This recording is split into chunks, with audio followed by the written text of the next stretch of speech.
keep listening to your target audience and try not to compromise. Because for me, the bigger we get, the more opinions I get.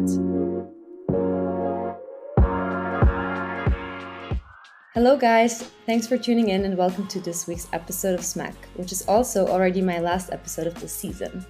This time around, I got the opportunity to talk to one of the most important people within my own team at Zoku, Veerle Donders, our concept and brand director. Veerle and I spoke about how she secured her dream job in concept development right after university, what it actually means to create a brand out of thin air, and most importantly, how you keep a concept relevant and successful as time passes. So, thanks for listening and enjoy the show. So, thank you, Veerle, for being here today. Thanks for having me. Of course.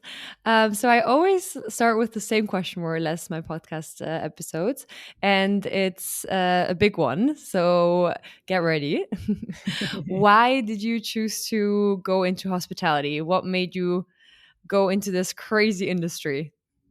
Yeah, it's a bit of a crazy industry, right? But I think we all love a little bit of crazy. I think my hospitality journey started when I was 10 years old, and I was sitting on the lap of my uncle, and he used to work for Hilton, and he traveled all over the world, and I would see him once a year in my birthday. And he would tell me all these stories about, living in different countries and crazy things happening at hotels. So definitely a crazy industry. I just loved it. I used to love hearing the stories. I used to love hearing the international lifestyle and the whole vibe around that. And I was very inspired as a 10-year-old. For some reason, I decided to just sink my teeth into the idea that I wanted to work in that industry. And I thought at the time that was as a hotel manager. So that was what I had in my head the whole time. So I was like, from 10 years old, I'm like, I'm going to do Hotel School The Hague and become a hotel manager, because I want to help people. And my dad is a manual physiotherapist, and he was also helping people. So he was also like, well, if you want to help people, you can also do it in the medical industry. So when I was a bit older, I was a teenager, and you're kind of, your mom and dad are talking to you about what you want to do in your life and what you want to study. He kind of showed me like his way of helping people. And then I went to visit Hotel School The Hague, and I saw there was a different way of helping people in hospitality. And I kind of chose this industry because it's really all about making people happy. And, they don't have a necessarily like a pain or a very painful problem that you have to solve like you would maybe in the medical industry. It's a different way of helping people in that sense. But I thought it was like, how cool is it if your job is all about making people happy and providing them with the coolest memories and the best time ever? That's something that's always been like a goal in my life, like how can you be the happiest you can be? And helping people, have a great memory or have something they've never experienced before, or especially making connections. That's something that it was something very dear to me. And I thought, if I can create a place where people go and be happy, that was for me like, okay, if I can do that, then my life's complete. So it's been a personal goal in that sense as well. That's like the best description I've ever heard of why people go into hospitality, or why at least I also really this really resonates with why I chose to go into hospitality.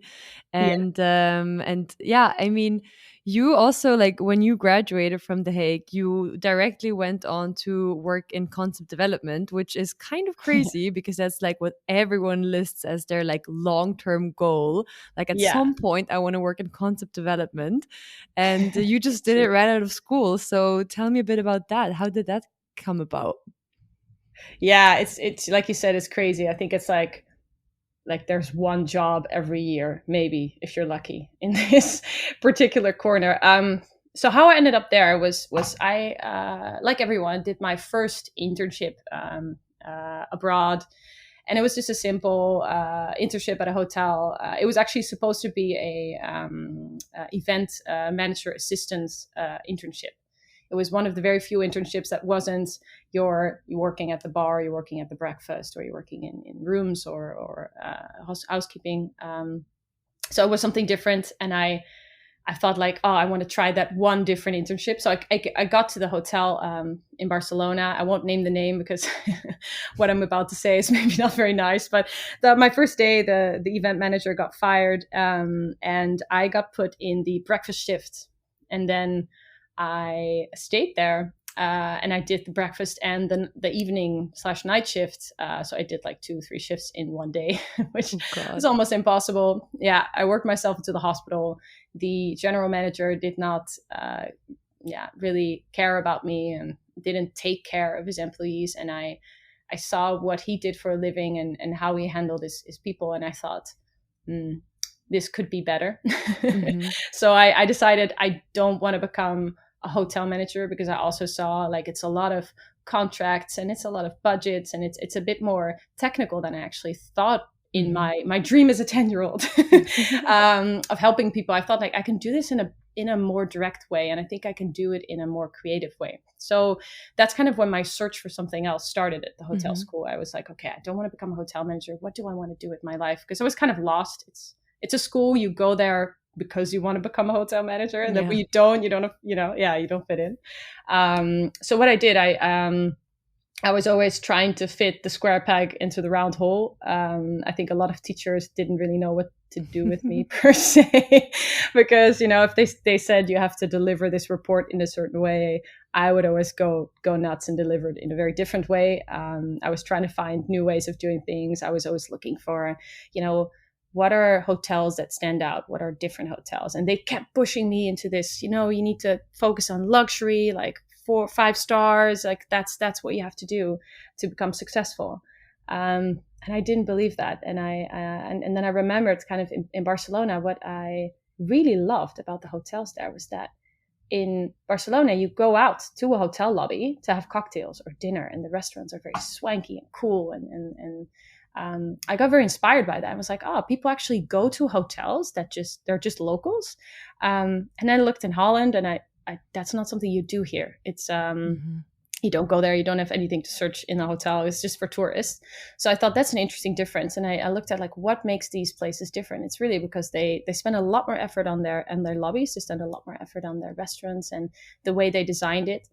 And that got me realizing, okay, hotel rooms are actually all layout wise still the same. If I ask you to close your eyes, Patricia, and like tell me about a standard hotel room, I think we could both agree it would be you come in and then you have the your cabinet on the left with a mirror, and then on the right you got the bathroom, and 2 steps forward you got the bed with the 2 side tables next to it, and in front of the bed you got the TV with the desk, right, with the with the chair, and if you're working on the desk, the TV's in your face. And then if you're lucky, you got that table with the 2 chairs by the window that nobody sits on. You can just use it for your clothes. And it's a bit of a standard layout for any hotel room. And at the time, I'm talking 13 years back, there was not a lot that was different from that. And I found Citizen M was one of the first hotel concept that really caught me, that I thought, hey, they're doing it differently. Their hotel room is not the standard layout, and they're really looking at like, how can we get more locals into this hotel lobby, not only to drink cocktails and eat, but to work.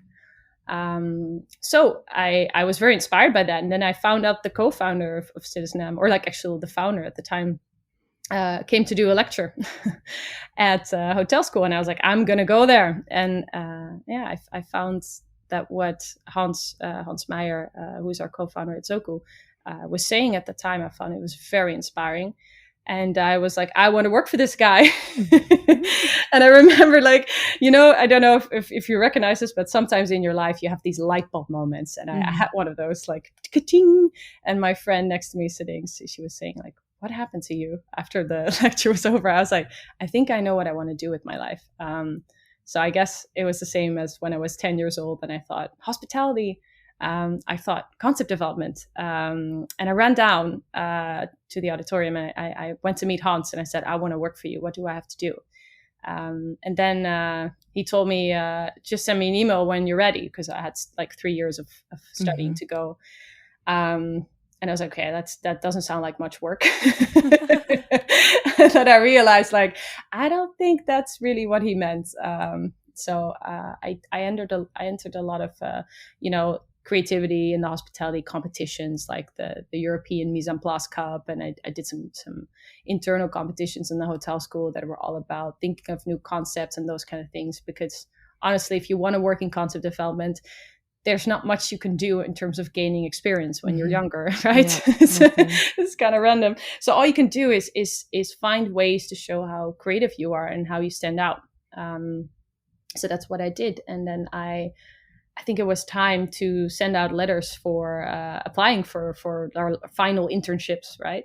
And then you get this class, and they tell you how exactly to do your CV, and this picture, and this is the title, and then it needs to be in Helvetica font. And oh man, and I remember sitting there, I'm like, I am going to take a risk because I knew that 25 other students wanted the same internship.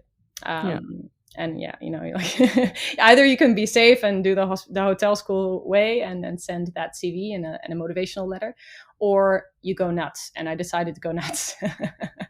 I decided to make a presentation with funky pictures and bloop sounds, and it was really not about how much experience I had in concept development, because to be honest, you're what are you, 21 years old? You don't have a lot of experience in that, but it was not much I could do there. But what I could do is tell them what I believed in, and I shared, like I thought I shared their common belief in what the hospitality industry needs. So it was more about how do I think the future of hospitality is going to be, and what annoys me about hotels currently, and what I think we could all do better. And I sent that, and I waited, and then I got an invite, and that's kind of how I started my internship there. And I guess they never got rid of me afterwards. No, they really didn't. Nope, still here. Yeah, which is also crazy, no? Like, did you ever imagine that you would stay on for this long?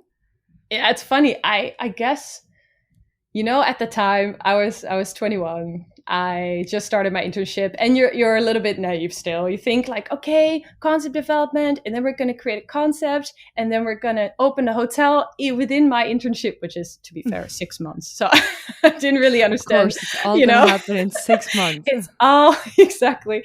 I forgot real estate moves very, very slow. So yeah, I guess it just happened. I'm here, like, I'm almost 10 years here now. So for everyone who's like doesn't get what we're talking about, basically, the company where Veerle interned, which was Hotels Ahead, right? That's what it was called.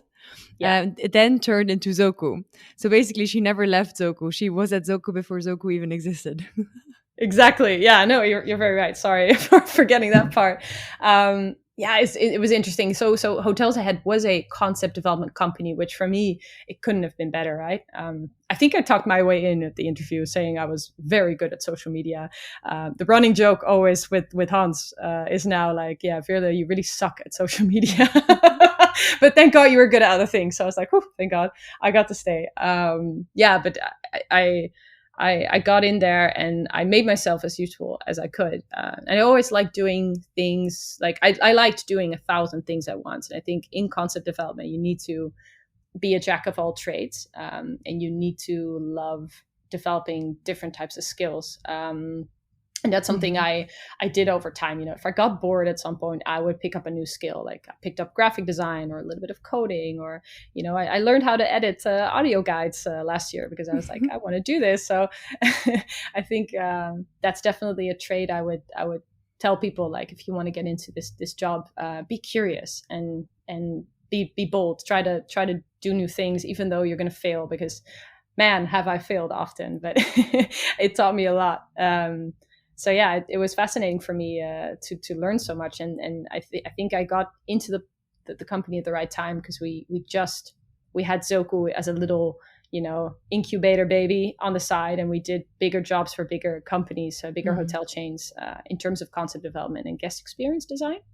And then Zoku, the baby needed more attention, and we were like, oh, we really want to have it grow to an actual child, so let's give it some love. And then we made the move to cut all the extra work and really focus on Zoku. And that was for me the best time, because we could fully focus on creating this amazing concept all around people. So I was happy.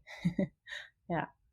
So, in your opinion, what was it that always like kept you on in terms of, so like a lot of hospitality companies are really struggling with this, right? Like, how do you keep your talent from actually leaving you and looking Yeah. for new opportunities? So, of course, not everyone like not every company can create more and more opportunities for every employee, but it's, yeah, what was it in your case that, of course, you're curious by nature, but this is really an impressive amount of years that we're talking about here. So is there Yeah. anything that you can like share for any other companies to learn? For sure. Yeah. I think what I love most about working here, and I think what's kept me engaged for so many years, is the fact that my direct supervisor really cares about me. Mm-hmm. He believes in me. So Hans, in this case, he really believes in me, and he really cared for my growth. So the fact that he put me sometimes into situations that were completely new for me, and a little bit, well, not a little bit, very scary, because I didn't think I could do it. He would always believe in me and be like, I think he could do it. And if you fall, I'll be there to catch you. And I think that type of management style, it keeps you so engaged with the company, but it also keeps you very loyal. And that doesn't mean that you necessarily have to grow vertically. So it's not like they kept promoting me the first like 5 years. I didn't have a job title, to be honest. I was concept developer, assistant. I don't know what I was. It wasn't about that. It was about, oh, Veerle, you want to learn graphic design? Yeah, use some time. And oh, by the way, can you do all the branded items for Zoku Amsterdam when we open? All the designs for it. And I was like, well, I'm not a graphic designer. And then I had to be, which was scary. But it taught me so much in such a short amount of time. So I think the fact that they believed in me and they supported me always when I wanted to do something, even if it was, I really wanted to, in between jobs at some point, travel the backpack, for a couple months. Something I really wanted to do. I've been talking to them about ages, and then they both said, Veerle, why don't you go and do it? And I was like, that's amazing. So after my internship, I actually took a few months off and I went backpacking solo. It taught me so much, and I was so grateful to them that they didn't have to do it. Yeah, they let me because they know that it mattered for me. So I think they've always had that personal interest in me and making me grow and making sure that I had everything I need, I think. And it can be very simple, from, just a walk around the block because they see that I'm not doing good or that I need to get something off my chest, versus letting me travel for a couple months, which is a big one. But it can be small as just a walk around the block to see how I'm doing. Definitely. Yeah, I think that's Soku's power, just that we're a family and we really care about each other, and we care about each other's growth and success, and also failures, and help each other through that. That's and kept the me, person behind the position in the end. Yeah, exactly. Yeah. So I think, it's just an amazing company to work for, and the people, just in general, my colleagues. I love working here because I think, 60% of the fun of work is also your colleagues. Let's be honest. Right? Yeah. So as you can tell, we have a lot of fun together. Yeah, we do. When Veerle was here in Vienna for like 1.5 months nonstop. Yeah, no, it is great. It sometimes feels like more of a party life than work. So we are very grateful. Yeah, oh, absolutely. But I think especially like an opening like we've done in the past year when we opened Vienna. I mean, we opened in the middle of Corona, and it's been a tough time for the company. But I think the fact that we all had fun and kept each other motivated that way, and had a drink or 2 or 3, right? Yeah. It helps. Yeah. No, for sure. So let's talk a bit more about concept development. So how do you go about creating something out of thin air? Like, that's just, that's why everyone wants to do it, right? Because they're so fascinated by this, like creating something that hasn't existed before. And of course, it's an insane challenge. Yeah. So absolutely. what is your, like, can you allow us to have a glimpse into this process? Yeah, of course. Yeah. I mean, funny enough, I would not call myself creative. I don't think I think of things in thin air, and Hans as well. I think what we're both good at, and that's why we got into concept development, is connecting dots. So I always believe there's this collective consciousness out there. It sounds a bit floaty, sorry, but I feel there's stuff brewing somewhere in the air, and there's certain trends that indicate this stuff. There's certain behavioral patterns from people that indicate this stuff, and I think if you put your sensors out and you read a lot and you're curious and you ask people all these questions to get to know more about their lifestyle, but also what frustrates them, because frustration is the best inspiration for innovation. I really think that's a lot of Asians, but it is true. And I think being curious, we will pick up on certain things and certain needs of people. And I think that's kind of how Zoku got about. It came about because we knew people that were traveling for periods between 5 days and 3 months. They were just fishing behind the nets. I don't know if that's an expression in English, sorry, but yeah. So like they didn't fit in anywhere. So they didn't fit into hotels because you're in a bedroom for 2 months and you don't know anybody and it's lonely and it's not very great to live there because it is a bedroom. And people in Airbnbs were happier because they actually have the functionality of their home, but they still didn't know anybody. And they also didn't know the nearest supermarket or the best hairdresser in town, etc. So yeah, you ask around and you feel at a certain moment it clicks, right? And you feel, wow, there's a need and there's a group of people being ignored that is large enough for us to make a business case around. Let's make something for them. And then what we did was we started with 150 interviews with the target audience to just start asking them a lot of questions. And I don't mean questionnaires. I would say if you're developing a concept, never send out a questionnaire. You're not going to go deep enough. What you need to know is the why, because people can tell me I need a swimming pool in my hotel, and then they never go, right? Nobody ever goes to the swimming pool in the hotel, except if you're in a hot country, but you know, the indoor swimming pool, we all know it.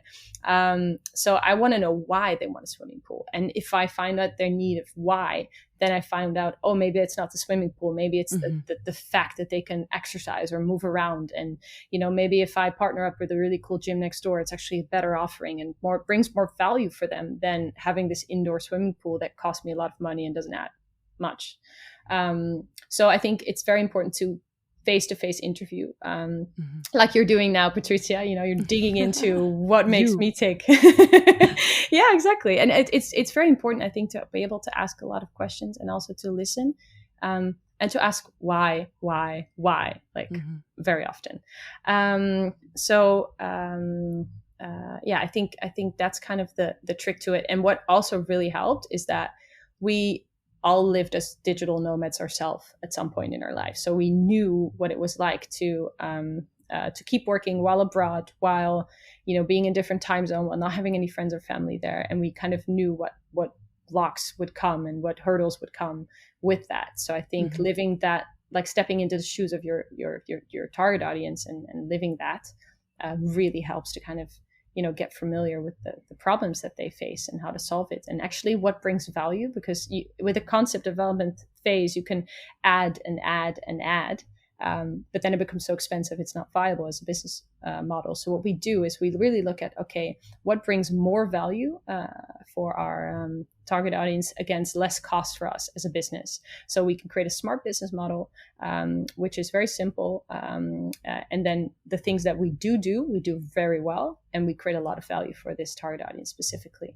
And you're going to get bycatch. So you're going to get different people coming to your place, like we have it at Zoku as well. They just like the design, so they come, and then maybe it's not our direct target audience, but we stay true to the feedback from a target audience, like who we are.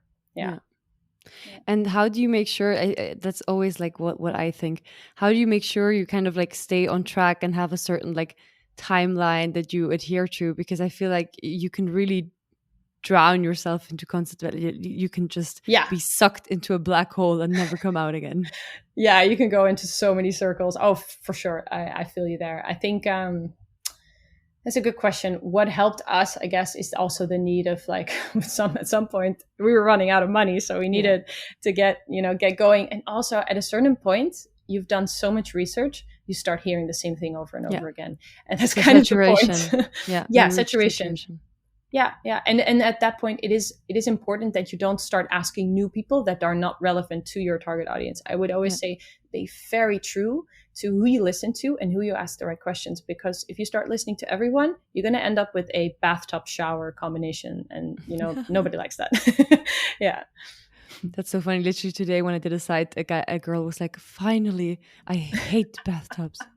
Oh my God. Well Yeah. done. I was like, Oh, thank you. love it. So your current job is content and brand director. Yes. And that's basically like the question that you face probably a lot is also, so once a concept is created, how does that concept stay relevant and successful? Yes. Yeah. And that is a big question, right? Like, how do we keep up? Um, I think for me, it's my biggest role is to keep fighting for our end guests, our residents, our target audience, and it is all about listening to them. So I read all of the reviews that come by. I make it into a study. I used to even have, and I want to bring that back, but I used to have one person in my team, and his only job was interviewing people that were staying at Zoku. And for me, it's all about listening to them. So, and especially if I ask people what do they need, that's not often the most relevant thing that I get. When I ask them, like, what frustrates you? Yeah. And that's interesting.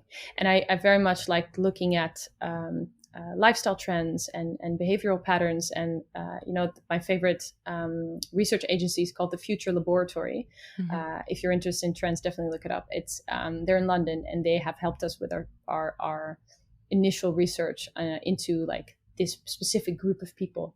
They called it the pleasure generation, the betapreneurs, and all these people. I think they have one mindset in common, and I think keep listening to your target audience and try not to compromise. Because for me, the bigger we get, the more opinions I get, also from people 100%. That are very good at their job, right? Like, yeah, you hire a lot of extra experts, and that means extra opinions.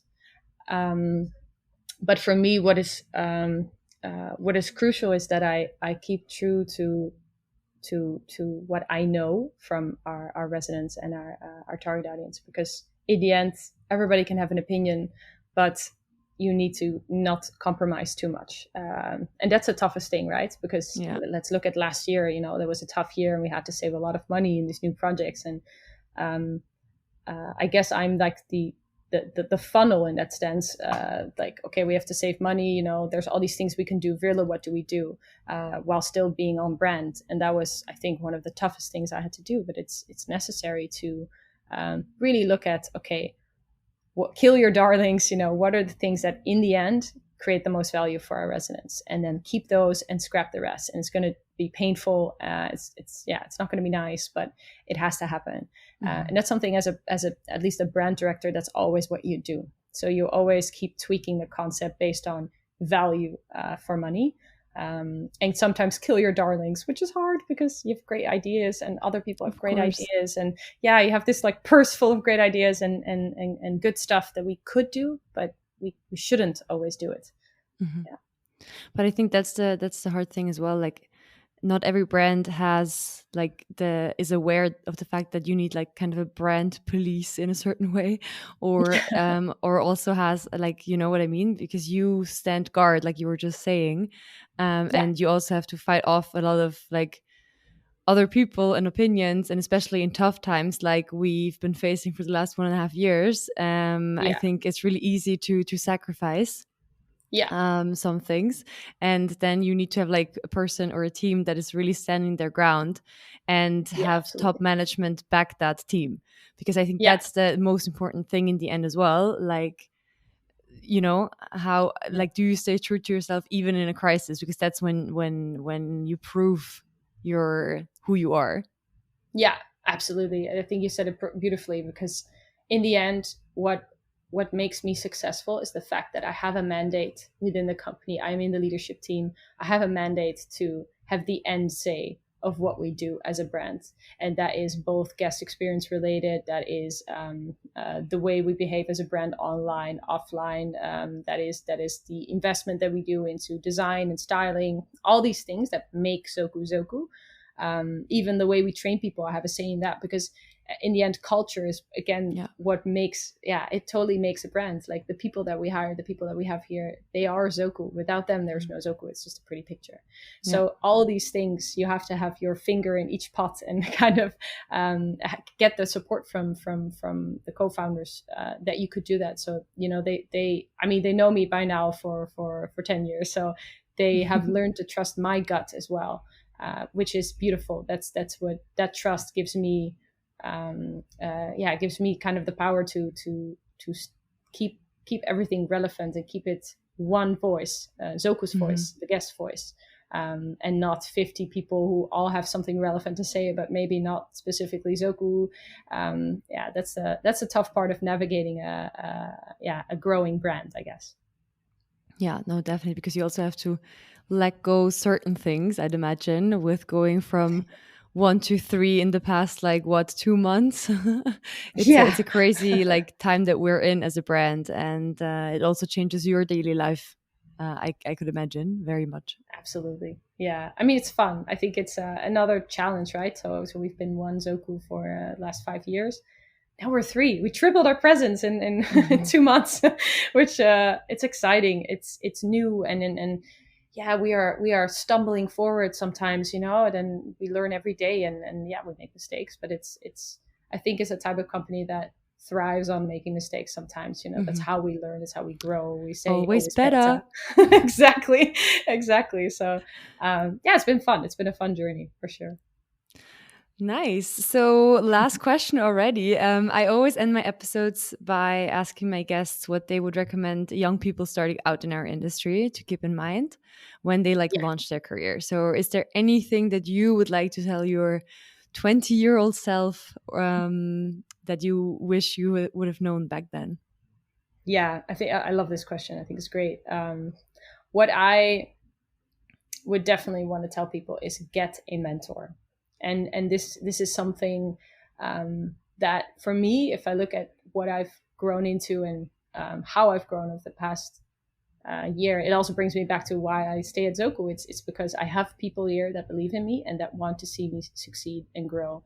And you don't necessarily need that mentor in your company. I would say it's very amazing if you can find that, because it's I think having a good manager, having a good mentor is probably the single most important thing for me if I look back in how I grew. Because sometimes, especially as a girl, you don't have a lot of confidence when you're younger. You're just starting out. You don't really know if you're doing the right thing. It's great when someone says, I believe in you. I think you could do this. Really? That's what helped me through a lot.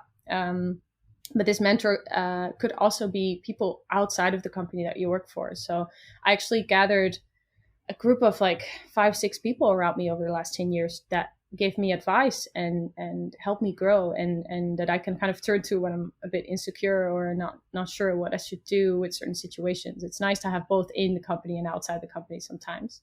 So I would definitely recommend that. Find people that believe in you, find people that you click with and ask them for advice. And actually, it sounds scary, but asking them for just a coffee because you admire them, and then asking them hey, can I call upon you from time to time and ask you for some advice? I've never experienced anybody saying no. And I'm also doing this with people as well who've asked me over the past years, of course I'm willing to help. I think pay it forward system is important with this kind of stuff. So yeah, definitely.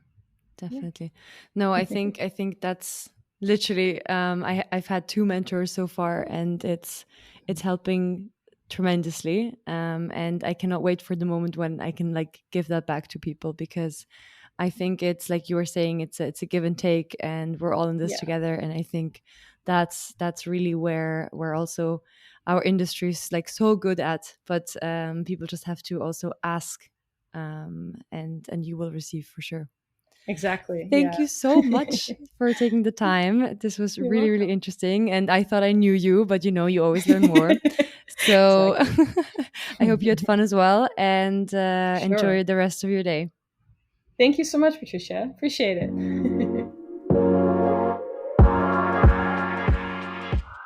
That's it for this episode, everybody. Thank you for tuning in. Special thanks to our season sponsor, I Reckon You, hospitality's first customer data platform. Their philosophy is to stop buying software and building a framework. Their middleware platform connects a hotel's above property and on-premise systems, creating a frictionless flow of hotel and guest data that enhances the guest journey while increasing operational efficiency. Find out more at ireckonu.com, and don't forget to check out what there is to know about SMACK at smack.media or on our YouTube, LinkedIn, Instagram, or Facebook channel. We'll see you next time.